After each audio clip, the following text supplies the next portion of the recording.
Kalau untuk itu sekarang intinya keluarga masih berduka ya. Jadi ibu saya juga untuk komunikasi sama rekan-rekan sekalian masih kayaknya masih kurang enak gitu ya. Untuk penanganan polisi yang terakhir update itu kita juga belum dapat informasi apa-apa dari pihak kepolisian. Kita juga masih menunggu itu aja. Berarti belum ada pemanggilan resmi ya Bu untuk ngasih keterangan Bu? Kalau itu kita baru dengarnya ada rencana mau ke Polda, tapi kita belum tahu kapannya gitu. Ini kita masih nunggu dari pihak kepolisiannya itu. Tapi dari pihak polisian belum ada menghubungi pihak keluarga apa? Kan handphone rata-rata kalau pihak polisi minta handphone, kita kan tujuh bersaudara semuanya, rata ada yang diminta ada yang minta gitu. Nanti ya itu mungkin udah ada saudara saya adik saya yang udah dihubungin gitu aja. Tadi sempat ke ziarah ya Bu? Iya. Untuk hari yang ketiga ziarah. Mungkin ada rencana untuk tahlilan atau Tahlilan hari ketiga ini terakhir, nanti akan dilanjutkan hari ketujuh dan hari ke-40 nanti. Tadi kan lihat makamnya digabung ya? Iya, digabung sama almarhum bapak. Almarhum bapak? Iya. Bapaknya almarhum Anggi. Kenapa pertimbangannya ditumpuk gitu Bu? Tadinya kan mau ditumpuk bareng sama anaknya di TPU Bambu Apus di pemakam COVID. Cuman karena kondisi lahan di sana agak kurang, jadi sering banjir katanya. Jadi kita pertimbangannya karena di makam Pondok Rangon udah agak penuh, jadi mau nggak mau pertimbangannya tumpuk sama bapak gitu. Almarhum sendiri meninggalkan berapa anak Mas? Almarhum keguguran tiga kali keguguran. Yang pertama 3 bulan, 6 bulan, sama 8 bulan. Sekarang belum ada anaknya? Belum yang jadi gitu maksudnya. Ibu, sebelumnya tadi Pak RT sempat menyampaikan kalau sempat ada laporan KDRT dari pelaku dan korban mungkin. Iya. Mungkin dari pihak keluarga boleh dijelaskan?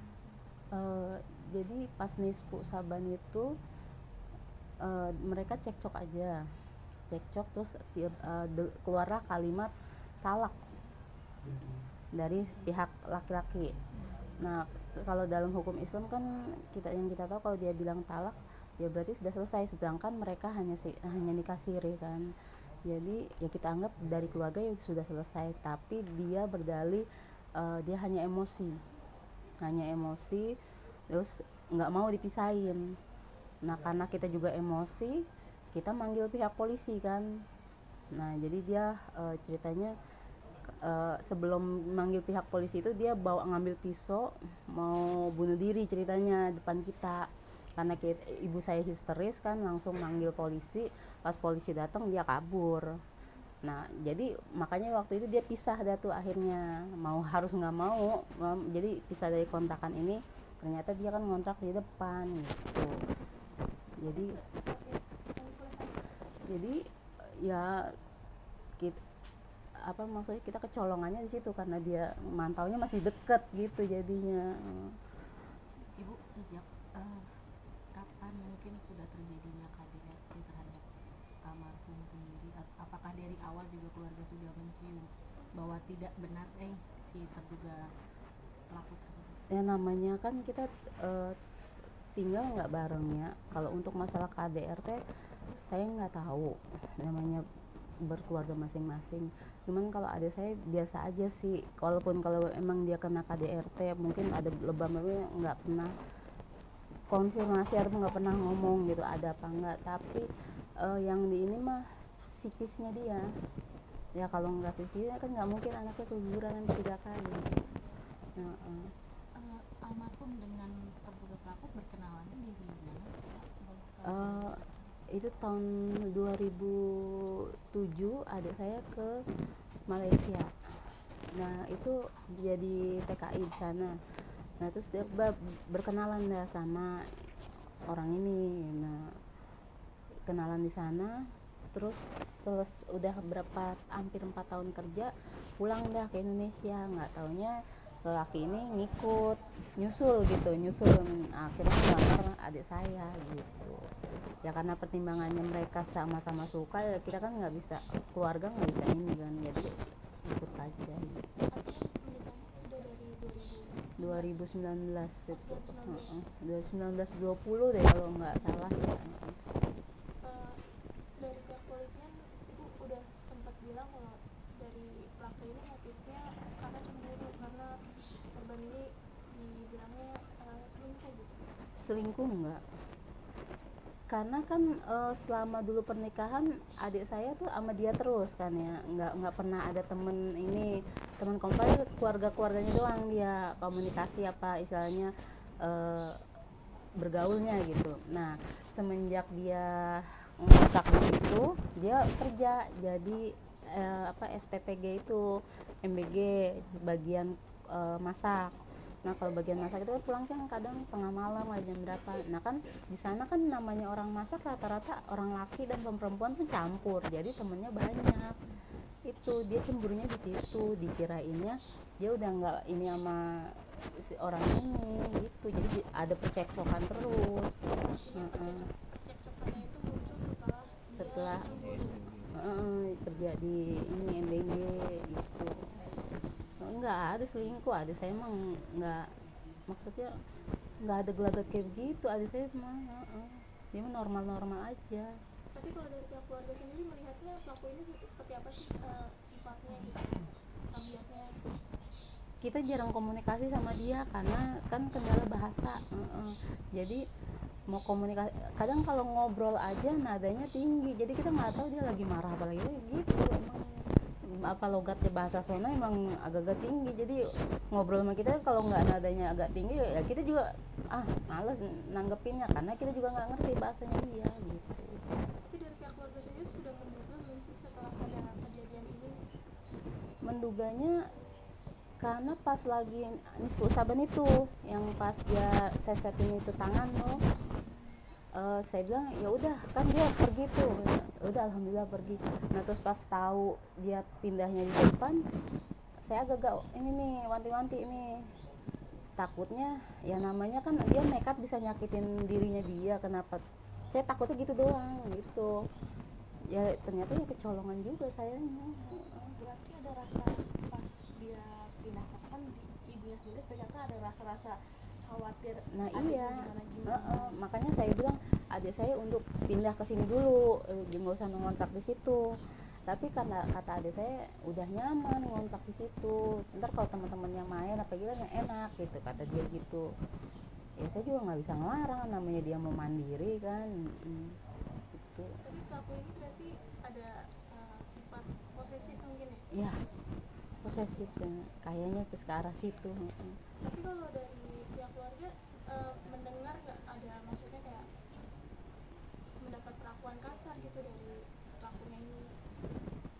Kalau istilah pas lagi dia punya uang, adik saya mah sering diajak misalnya ke mall apa gitu, pokoknya apapun yang dia mau pasti dibeliin sama ini pihak cowok. Tapi ya begitu, jadi walaupun dia berantem apa kita kan nggak ngerti ya, namanya dia cekcok berdua nadanya emang tinggi, apalagi ngobrol biasa, apalagi ngobrol ini saya juga nggak tahu itu. Berarti curhat-curhat mengalami kekerasan gitu nggak ada ya? Nggak ada. Untuk sekian ini nggak ada, cuman ya kalau misalnya psikis mungkin iya, kalau ini mungkin tiga-tiganya anaknya dia jadi kali mbak. Nah itu kan stres kali apa gimana sih juga nggak ngerti kan. Kak, pada saat mereka berdua berpisah, apakah si terduga pelaku ini sering ke kontrakan almarhumah? Kalau ke kontrakan kita sering mantau sih enggak, cuman ternyata ada sekitaran orang udah bilang dia sering mantau. Kayak ada saya kalau pulang kerja nih, katanya ntar dia ada di ini jauh gitu mantau dia. Terakhir itu saya boncengan adik almarhum mau ke pasar, ternyata kan saya papasan saudara saya, ternyata di belakang itu ada dia dibuntutin terus. Emang dia lagi ini berapa hari terakhir ini emang lagi mantau terus, ngikutin terus. Melapor nggak sih keluarga karena kan mungkin sudah sampai segitunya gitu? Itu Lapor RT. keluarnya apa taunya pas udah kejadian, ternyata dipantau dia. Kan kita juga kan nggak ngerti. Kalau tahu malah saya udah negor sama yang punya kontrakan, yakin Bu mau nerima itu di situ saya kata. Ya terus saya pikir-pikir ya orang dia nggak berbuat apa-apa mas saya main diusir aja kan nggak mungkin juga, ya saya pantau aja deh. Nah itu salahnya saya kecolongan di situ. Pelaku udah ditangkap ya Bu ya? Sudah. Kemarin yang di Tol Merak itu ya. Tol Merak. Iya.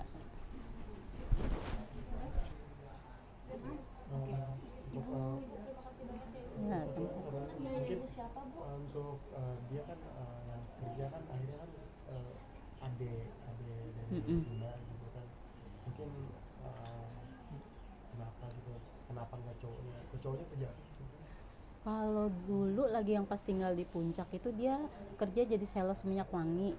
Nah terus sempet juga dia kerja di Mangga 2 tuh jadi minyak wangi juga.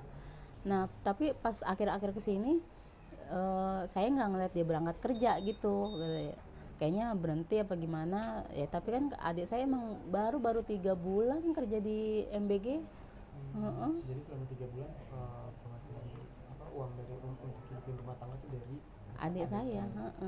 Makanya dia ngerasa dia mampu, makanya dia ngontrak. Tadinya juga tinggal di sini.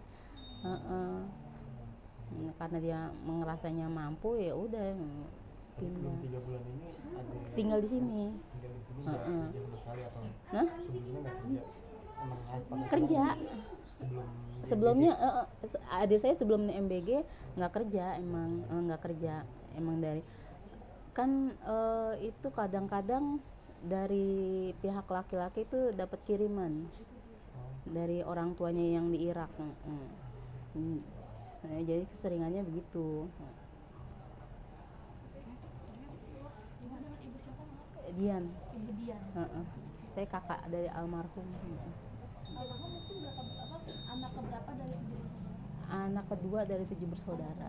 Ibu paling sulung. Saya paling pertama. Terima kasih banyak Bu. Heeh.